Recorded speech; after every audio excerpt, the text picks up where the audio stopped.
Kalau teman-teman perhatikan beberapa akhir ini ya, terutama dalam sepekan terakhir, bahwa ternyata emiten di sektor properti sudah mulai manggung. Bahkan waktu kemarin pada perdagangan hari Senin ya, tanggal 12, beberapa saham properti bahkan mencetakkan auto rejection atas atau ARA. Namun beberapa akhirnya mulai redup sebentar ya, karena efek kemarin ISG lumayan terjun bebas 2%.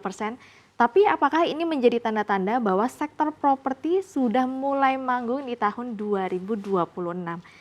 Tapi teman-teman harus lihat beberapa data dulu, tantangannya apa dan juga peluangnya apa, dan apakah kira-kira memang permintaan properti bisa cukup masif di tahun ini, karena mengingat di tahun kemarin masih cukup melanda ya, karena daya beli masih melemah. Mungkin kita bisa membahas secara indeks propertinya terlebih dahulu ya, terutama di sepanjang tahun kemarin. Nah, kalau teman-teman perhatikan pergerakan di indeks properti pada tahun kemarin ya, sejak terutama waktu jatuh di April itu memang semua emiten jatuh karena efek ada perang tarif. Namun sudah mulai nanjak itu sejak Mei 2025 hingga saat ini pertengahan Januari 2026. Awalnya itu berada di kisaran di bawah 700 sampai menyentuh level hampir 1.300 ya. Berarti ini kurang lebih kenaikannya sudah dua kali lipat ya, sekitar 100%-an, dan ini mungkin menunjukkan tanda-tanda bahwa sektor properti sudah mulai manggung. Tapi kira-kira emitennya apa saja yang masih mencatatkan kinerja yang cukup baik dan juga peluang tantangannya. Kita bahas dulu deretan pergerakan harga saham properti yang ada di Bursa Efek Indonesia. Nah, di sini saya merangkum ada beberapa, ada sekitar hampir 10 ya. Pertama adalah APLN. APLN kisaran harganya ini cut off per hari kemarin 174 untuk pergerakan hariannya kemarin sempat mencatatkan hampir arah di 21%. Secara mingguannya sudah naik 61% loh. Satu bulan 70% dan dalam satu tahun terakhir sudah 91%. Mungkin sebenarnya nggak banyak yang nyadar ternyata di luar saham-saham konglomerat, saham-saham properti kenaikannya juga sudah cukup masif ya. Tadi tercermin dari indeks properti yang sudah naik hampir 100% juga. Kemudian ada Kija. Harga terakhir 332 kemarin sempat turun, tapi dalam seminggu terakhir 58%, sebulan 32%, bahkan setahun terakhir di 73%. Ini mulai mengejar dengan kinerja APLN. Kemudian ada Pawon, ya Pakuan dalam seminggu terakhir 13%, satu bulan sekitar 13%-an juga, kemudian dalam satu tahun terakhir masih di bawah 1%. Kemudian di sini ada LPKR ya, di sini seminggu terakhir 11%, dalam sebulan 16,3%, dalam satu tahun masih 5,3%. Kemudian ada BKSL, ini yang punya land bank terbesar, bahkan mencatatkan kurang lebih sekitar 14.500 hektar, mengalahkan land banknya PANI. Dan di sini kalau kita lihat BKSL dalam seminggu terakhir 9,3%, sebulan juga sama, tapi dalam setahun terakhir mencatatkan kinerja hingga 187%, udah hampir multi-bagger ya. Sudah bagger lanjut multi-bagger. Kemudian CTRA di sini satu minggu terakhir 4,2%, sebulan 0,58%, tapi dalam setahun terakhir masih minus 8,9%. Ada SMRA di sini seminggu 3,11%, sebulan 7,6%, dalam satu tahun terakhir 17,5%. Kemudian BSDE ya dalam seminggu terakhir 2,7%, sebulan 1,6%, dan dalam satu tahun terakhir 2,7%. Kemudian ada CBDK ya yang belum lama IPO, sayangnya setelah IPO pergerakannya justru turun ya. Seminggu terakhir 9,8%, turunnya sebulan terakhir sudah turun 18,4%. Kemudian PANI juga induk yang dari CBDK juga sayangnya mencatatkan penurunan harga saham, seminggu terakhir sudah turun 12%, sebulan 21,7%, dan dalam setahun terakhir sudah turun 40%. Berarti kemarin right isunya memang cukup bisa dibilang gagal ya, karena tidak bisa menaikkan harga saham PANI. Kemudian kira-kira peluang sama tantangan apa saja sih di sektor properti terutama di tahun ini 2026? Yuk kita cek. Ya kalau teman-teman lihat sebenarnya harga saham properti naik itu karena memang ada insentif dari pemerintah. Teman-teman tahu bahwa PPNDTP itu kemarin mulai dari 2025 lanjut 2026 dan sekarang diperpanjang lagi hingga akhir 2027, bahkan sekarang sudah 100%. Awalnya kan cuma 50%-an saja ya, sekarang sudah 100%. Kemudian juga ternyata kalau teman-teman mengambil KPR ini ada subsidi bunganya hingga 5% gitu ya. Bahkan Kalau tidak salah sampai 10%, jadi tergantung dari cicilan KPR-nya. Kemudian suku bunga KPR juga sudah mulai cenderung turun karena mengingat di tahun 2025 kita pangkas suku bunganya BI sudah 5 kali ya, sekitar 100 poin ya, 100 BPS. Kemudian permintaan rumah pertama juga sudah lumayan terjaga, permintaannya sudah sedikit naik meskipun memang daya beli masih lumayan melemah ya. Kemudian backlog perumahan juga masih cukup besar. Tapi ada beberapa tantangan, sayangnya kita ketahui bahwa perizinan itu cukup panjang dan kompleks. Ini menjadi salah satu yang mungkin membuat konsumen itu kadang-kadang berat ya untuk mengurus perizinan. Kemudian juga banyak proyek yang cukup tertahan. Kemudian daya beli masih cukup terbatas ya, semoga tahun ini sudah lebih better. Harga material juga mulai naik, kalau teman-teman cek semen sekarang harganya juga sudah mulai naik.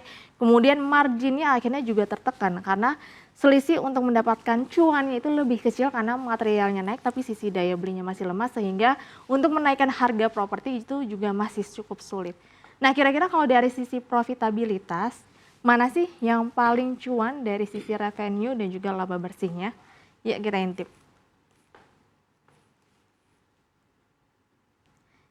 Nah, di sini kalau kita urutkan ya, ternyata yang menjadi juaranya itu adalah justru BKSL ya.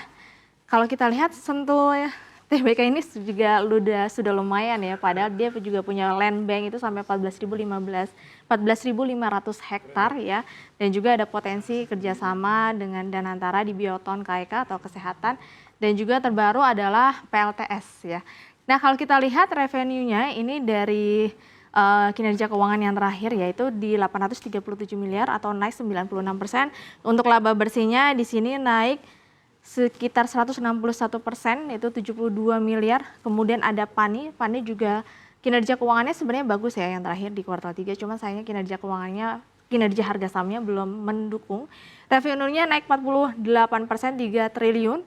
Laba bersihnya 791 miliar atau naik 62,62% secara year on year. Kemudian CBDK di 2,3 triliun, revenue-nya naik 45%, laba bersihnya 1,3 triliun, naik 88,5%, tapi belum mampu menopang harga sahamnya.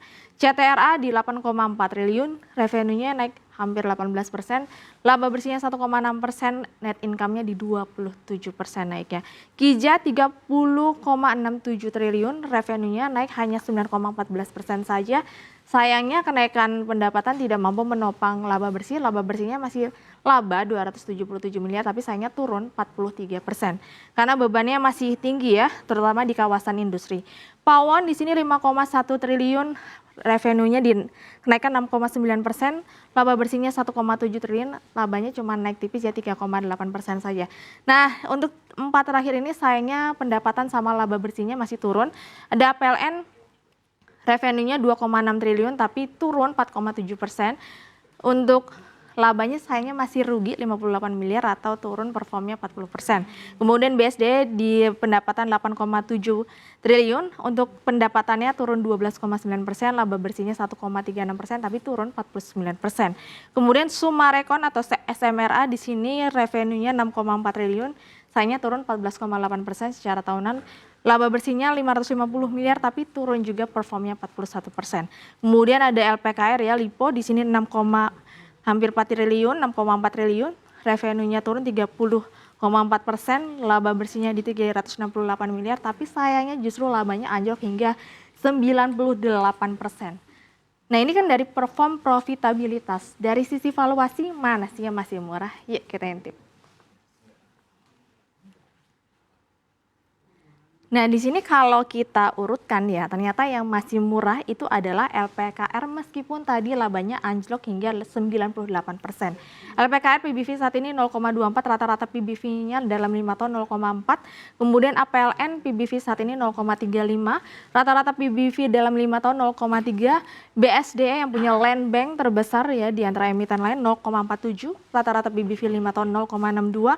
Kemudian Sumarekon 0,57 dalam rata-rata 5 tahun 1,15, Cetera 0,7, 5 tahunnya 1,04, Pawon atau Pakuan 0,86 dengan rata-rata 5 tahun 1,24, Kija PBV saat ini 1,14 dengan rata-rata 5 tahun 0,63, kemudian ada BKSL ya, BKSL di sini 4,43, Untuk rata-rata BBV-nya 5,87. Tadi yang punya land bank terbesar BKSL ya di 14.500 hektar. Kemudian ada CBDK, di sini BKSL 1,9 untuk BBV rata-ratanya di 0,68. CBDK sudah sedikit lebih mahal ya, 4,43, rata-rata 5 tahun 5,9, dan PANI juga paling mahal ya dengan 8,64, tapi harganya sekarang dari 10 ribuan ya. Rata-rata BBV-nya 27,8. Jadi grup dari Pantai Indah Kapuk ini memang valuasinya lebih mahal dibandingkan yang lain. Kalau teman-teman lihat juga performa harga sahamnya juga cukup turunnya paling dalam ya dibandingkan yang lain. Harapannya right issue yang kemarin bisa berhasil membawa turn around dari harga saham PANI dan juga CBDK. Disclaimer on, tadi sudah kita bisa lihat valuasi mana yang paling murah, jangan lupa untuk dianalisa ulang.